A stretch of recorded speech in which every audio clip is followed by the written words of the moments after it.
ओम नमः शिवाय। हर हर महादेव। हम बहुत दिनों से, बहुत सालों से, बहुत महीनों से परेशान हैं। परेशानी के लिए हमने क्या क्या उपाय नहीं किए, कहाँ जहाँ जिसने कहा वहाँ भी गए, लेकिन उसके बाद भी परेशानी हमारी खत्म होने का नाम नहीं ले रही। हमें आर्थिक रूप से परेशानी है, हमें मानसिक रूप से परेशानी है, हमें पारिवारिक रूप से परेशानी हो सकती है। हमें जीवन में कुछ चीज़ें हमें समझ ही नहीं आती, हम डिसीजन नहीं ले पा रहे और बहुत परेशान है। स्ट्रगल बहुत है, खासकर बहुत से जातकों को आर्थिक रूप से परेशानी झेलना पड़ती है और उसी परेशानी की वजह से उनकी लाइफ में कई सारा स्ट्रगल, कई सारी चीज़ें खराब होती है। आपकी लाइफ में कोई भी परेशानी चल रही हो, कोई सी भी, और बहुत दिनों से अगर आप परेशान हैं, तो यह वीडियो आपकी मदद के लिए है। आपकी ये परेशानी हमेशा के लिए ख़त्म हो सकती है। अगर आप मेरी जो बातें आपके साथ साझा कर रहा हूँ इन्हें समझेंगे, तो आपकी ये जितनी सारी बाधा है जिनसे वर्तमान में आप गुजर रहे हैं, इनसे बाहर आप आ जाएंगे। तो क्या करना है, इस वीडियो में हम आज उसी की चर्चा करेंगे। लेकिन उस चर्चा को आगे बढ़ाएं उससे पहले एक निवेदन मैं आपसे करना चाहता हूं। चैनल को अगर आपका मन है सब्सक्राइब करने का, ताकि जो आपसे जुड़े हुए सकारात्मक वीडियो इस चैनल से आपको हमेशा मिलते रहें, प्लीज़ चैनल को सब्सक्राइब करें, बेल आइकन को प्रेस करें। और साथ ही साथ अगर आप कमेंट्स में भोलेनाथ का नाम लिखेंगे तो मुझे बहुत अच्छा लगेगा। इस बहाने आप भी ईश्वर का नाम ले पाएंगे और मैं भी ईश्वर का नाम ले पाऊंगा।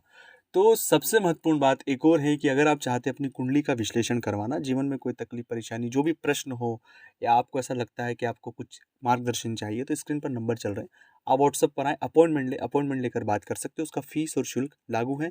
जन्म तारीख, जन्म समय, जन्म स्थान आपको पता होना अनिवार्य है दोस्तों। नहीं है तो इस स्थिति में प्रश्न कुंडली से आपको जवाब देने की हम कोशिश करेंगे।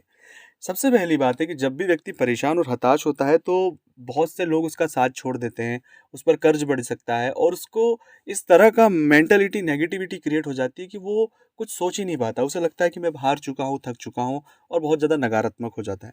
ये होना एक स्वाभाविक सी प्रतिक्रिया है और ये होना एक स्वाभाविक सी बात है। ये हो रहा है तो आप कोई विशेष या कोई अलग सी परिस्थितियों में नहीं है, खुद को एक स्पेशल समझने की आवश्यकता नहीं है। जब भी ऐसा हो, इन परिस्थितियों में आना मतलब सीधा राहु का एक्टिव होना है, क्योंकि राहु की जो नैसर्गिक स्वभाव है वो व्यक्ति को इस तरह के भाव में डाल देता है कि जहाँ व्यक्ति को सोचने और समझने और बुद्धि विवेक सब कुछ शून्य कर देता है। तो हम इस स्थिति में हैं तो समझ जाएगा कि कहीं ना कहीं हम राहु से पीड़ित है और उसी वजह से ये बाधाएं हो रही है।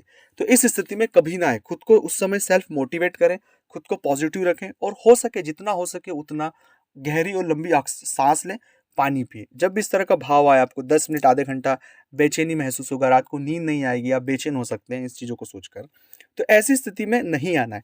ऐसी स्थिति में अगर आप बार बार जा रहे हैं तो बार बार राहु आपको एक्टिव कर रहा है, और एक बार इस स्थिति में गए तो ये बहुत वक्त तक आपको उस स्थिति में रख सकता है। तो इस तरह राहु की इन मूलभूत प्रतियों को, ये राहु का मूलभूत छवि है कि ये व्यक्ति को इसी तरह से परेशान करता है। तो हमें खुद को बहुत मोटिवेट रखना है, सेल्फ मोटिवेट रखना है, हमें मदद मांगना है लोगों से, और हो सके हमारे कर्मों पर हमें बहुत ज़्यादा फोकस करना है। ज़्यादा सोचना और समझना नहीं है, डिसीजन तुरंत लेना है। चाहे गलत हो हम उसको सहेंगे और आगे बढ़ेंगे, लेकिन हमें उस समय रुकना नहीं है। न ज़्यादा परेशान हो रहा है, न ज़्यादा खुद को मेंटली टॉर्चर करना है या मेंटल लेवल पर बहुत प्रेशराइज या लोड लेना है।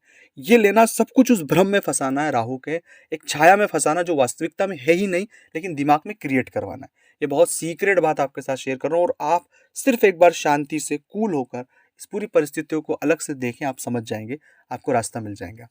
दूसरा है हरि इच्छा और ईश्वरी जप। ईश्वरी जप में वो शक्ति है जिसके बारे में आप सोच भी नहीं सकते। इसलिए जितना हो सके अपने प्रभु का नाम लो, स्मरण करो, क्योंकि वो हमें सत्य बुद्धि देता है, और सत्य बुद्धि ही है कि इस तरह की जो परिस्थितियां, इनसे हमें बचा के रखें और हम बहुत आसानी से हम इन पूरी खराब हालातों से बाहर आ सकते हैं। अब बहुत से जातक बस उसी फेज में फंसे हुए हैं कई सालों से, वो न कुछ अच्छा सोच पाते हैं, उन्हें शक होता है, उनके मन में कई सारी गलत गलत नेगेटिविटी चलती रहती है, बहुत ज़्यादा सोचते रहते हैं और वो उनके हालात सही नहीं हो पाते हैं। उसके लिए वो सबको दोष दे सकते हैं, आखिरी में खुद को भी दोष दे सकते हैं। तो ऐसी परिस्थितियों से हमें बाहर निकलना है। जो मैंने चीज़ें विस्तार से बताई, अगर नहीं समझ आए इस वीडियो को आप डबल अपने लिए सुन ले, ये आपकी मदद का विषय है। बाकी आप स्क्रीन पर नंबर चल रहे हैं, व्हाट्सएप पर अपॉइंटमेंट लेकर बात कर सकते हैं। ओम नमः शिवाय।